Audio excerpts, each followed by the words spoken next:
Саламатсыздарбы балалар? Біз саяхат деген бөлімді бастайын деп отырмыз. Ендеше біздің бүгінгі тақырыбымыз егістікте болдың ба?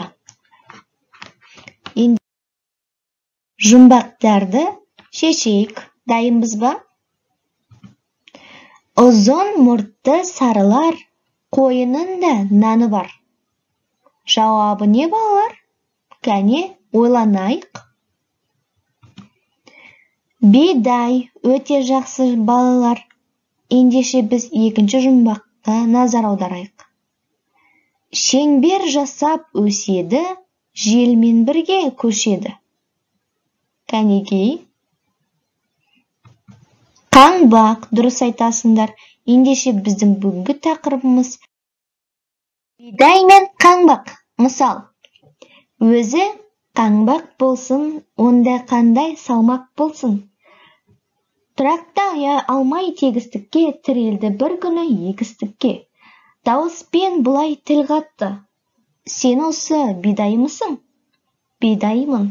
Ақыл айтсам тыңдаймысың? Тыңдаймын. Осы қай тұрысың? Жүрмейсің, көрмейсің, кезбейсің. Не бар, не жоқты да сезбейсің. Көктемде шығып, көз болса бұғып, бастарың салбырап, тұрғандарың маужырап. Ей, қаңбақ, деді бидай. Қанасына сыймай. Ашып айтсақ тұрысын, осы қай жүрісің?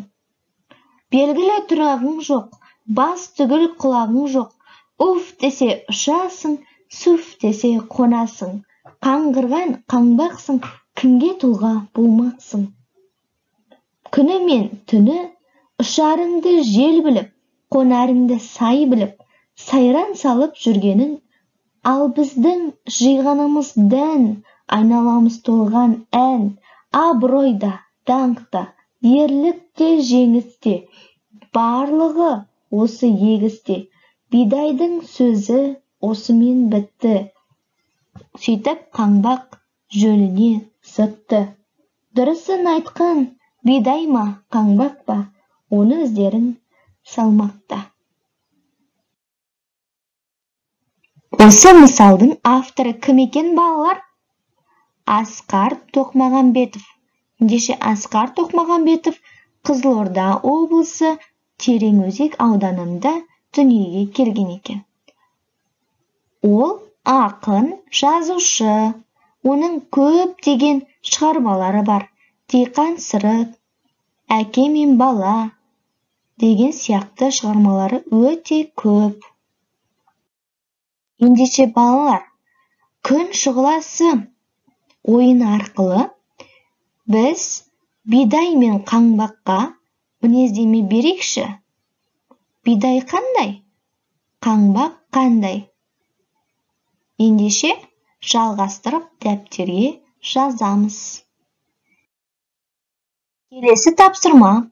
Егіс даласында тақырыбында коллаж құрастырыңдар.